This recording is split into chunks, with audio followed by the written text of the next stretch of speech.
আজ সেটা দিলেন। যেখানে যেখানে মাখলুক সৃষ্টি করা আল্লাহ পাক করলেন। আল্লাহ রাব্বুল আলামিন মালায়েকা সৃষ্টি করলেন নূর দিয়ে, কি দিয়ে? আলো দিয়ে। আলোর মধ্য দিয়ে আল্লাহ রাব্বুল আলামিন ফেরেশতা সৃষ্টি করলেন। আল্লাহ পাক জিন সৃষ্টি করলেন, জিন কি দিয়ে? আগুন দিয়ে। একদম যেটা উত্তপ্ত আগুন, লাল আগুন, সেই আগুন দিয়ে আল্লাহ পাক জিন জাতিকে সৃষ্টি করলেন। সৃষ্টি করার পর আল্লাহ রাব্বুল আলামিন জিন জাতিকে পৃথিবীতে পাঠিয়েছেন। কোথায়? আর এখন মানুষ পৃথিবীতে যা করছে, জিন জাতীয় কিছুটা এরকমই কাজ করেছিল, বরং তার চেয়েও হয়তো বেশি করেছিল। পৃথিবীতে সে ফিতনার ফাসাদ সৃষ্টি করেছিল। এক পর্যায়ে আল্লাহ রাব্বুল আলামিন জিন জাতিকে ধ্বংস করে দিলেন। কিছু কিছু জিনকে আল্লাহ পাক অবশিষ্ট রাখলেন, যেগুলো পাহাড়ে, পর্বতে, বিভিন্ন জায়গায়, সমুদ্রে আশ্রয় নিল। পাহাড়ি এলাকাগুলোতে জিন থাকে, গভীর সমুদ্রে জিন থাকে, হ্যাঁ, জঙ্গলে জিন থাকে। এরকম কিছু জায়গা আছে, এগুলোর মধ্যে জিনরা থাকে। তো ওদেরকে ডিস্টার্ব করতে গেলে সমস্যা, আপনাকে ধরে ফেলবে। আর যদি প্রতিদিন সকাল সন্ধ্যার জিকির আজগার ঠিকঠাক মতো না করেন, কোরআন তেলাওয়াত ঠিকঠাক মতো না করেন, নামাজি না হন, আর পবিত্র না থাকেন, তাহলে জিন ধরার সম্ভাবনা বেশি। আর আমার মনে হয় এখনকার যে মেয়েগুলো রাস্তাঘাটে ঘোরাফেরা করে, এদের বেশিরভাগই জিন ধরা। কারণ আছে, এমনি এমনি বলি নাই। এটা আপনাকে বুঝতে হলে আল্লাহ এবং তার রাসূলের চোখ দিয়ে দেখতে হবে তো। কারণ তাদের চাল চলন স্বাভাবিক না, কিছু একটা ওদের উপর ভর করেছে। ওই ভরটা করার কারণে তার চাল চলন আজকে এমন হয়ে গেছে। এবং বহু মেয়ের ঘটনা এমন শোনা যায় যে সরাসরি তারা জিন দ্বারা ইফেক্টেড হয়। দেখেন না, রুকিয়া করতে হয়, শরীয়ভাবে রুকিয়া করতে হয়। তো খেয়াল রাখবেন, সকাল সন্ধ্যার জিকির আজগার ঠিক রাখবেন, কোরআন তেলাওয়াতটা ঠিক রাখবেন, নামাজি হবেন, পাক পবিত্র থাকবেন, জিন আপনাকে কোনো ক্ষতি করতে পারবেন না ইনশাআল্লাহ। জিনরা কিন্তু রাসূল সাল্লাল্লাহু আলাইহি ওয়াসাল্লামেরও ক্ষতি করার চেষ্টা করেছিল। আল্লাহ রাসূল সাল্লাল্লাহু আলাইহি ওয়াসাল্লাম ওটাকে ধরেছিলেন, ধরে মসজিদের খুঁটির সাথে বেঁধে রেখেছে। নামাজের মধ্যে জিন আমাদের নবীকে ডিস্টার্ব করেছিল, আল্লাহ রাসূল ওই জিনকে ধরেছেন, ধরে খুঁটির সাথে বেঁধে রেখেছেন। তারপরে তার মনে পড়লো সুলাইমান আলাইহিস সালামের কথা। সুলাইমান আলাইহিস সালাম বলেছিল আল্লাহকে, আল্লাহ, আমাকে যে ক্ষমতা তুমি দিয়েছো, আমার পরে কাউকে এই ক্ষমতা আর দিও না। আর সুলাইমান আলাইহিস সালামকে আল্লাহ পাক জিন জাতিকে অনুগত করে দিয়েছিলেন। সুলাইমান আলাইহিস সালামের নির্দেশে জিন জাতি বিভিন্ন কাজ করত, এমনকি সমুদ্রের মধ্যে ডুবুরির কাজও করত। সমুদ্রের ভিতর থেকে রত্ন বের করে নিয়ে আসতো। এগুলো কিন্তু অলিক রূপকথা নয়, সত্য ঘটনা।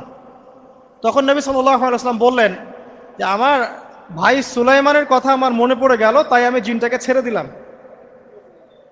তো আল্লাহ পাক জিন জাতিকে সৃষ্টি করে এই পৃথিবীতে পাঠানোর পর তারা এরকম ফিতনা এবং ফাসাদ সৃষ্টি করার পরে আল্লাহ পাক ওদেরকে ধ্বংস করে দেন। দেওয়ার পরে আরো অনেক যুগ এবং অনেক শতাব্দী কেটে যায়। কত যুগ, কত শতাব্দী আল্লাহ ভালো জানেন। অনেক লম্বা সময় পরে গিয়ে আল্লাহ রাব্বুল আলামিন ফেরেশতাদেরকে ডাকেন।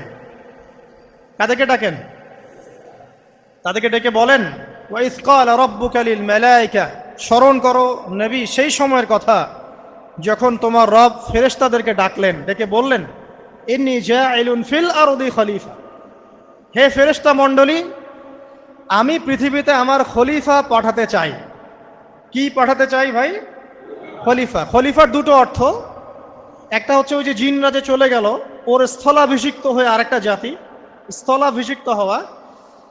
আরেকটা ব্যাখ্যা হচ্ছে খলিফা শব্দের মানে হচ্ছে যে ব্যক্তি আল্লাহ পাকের বিধান অনুযায়ী পৃথিবীতে বিচার ফয়সালা করে, সে আল্লাহর খলিফা। আমি কি বুঝাতে পারছি? আল্লাহ পাক ফেরেশতাদেরকে বললেন, আমি পৃথিবীতে আমার খলিফা পাঠাতে চাই, প্রতিনিধি, এবং যে আল্লাহর বিধান দ্বারা বিচার ফয়সালা করে।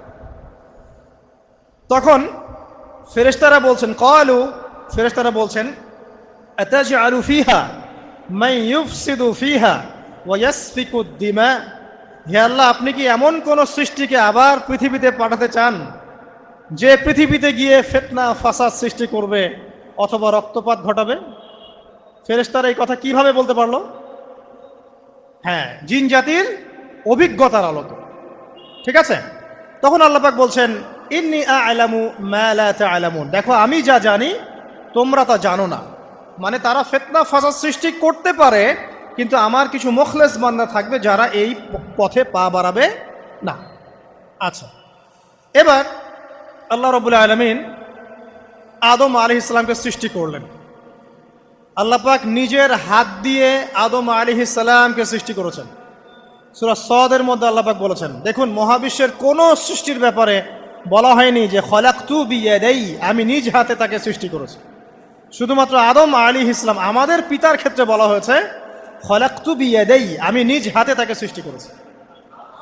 কত সম্মান, কত ভালোবাসা, তাই না? এবার আল্লাহ রাব্বুল আলামিন আদম আলাইহিস সালামকে সমস্ত নাম শিক্ষা দিলেন। সমস্ত নাম মানে কি? ওয়াল্লামা আদামাল আসমাআ কুল্লাহা। আল্লাহ পাক বলছেন, এরপর আমি আদম আলাইহিস সালামকে মহাবিশ্বের যত জ্ঞান আছে সমস্ত নাম শিক্ষা দিয়ে দিলাম। সুবহানাল্লাহ।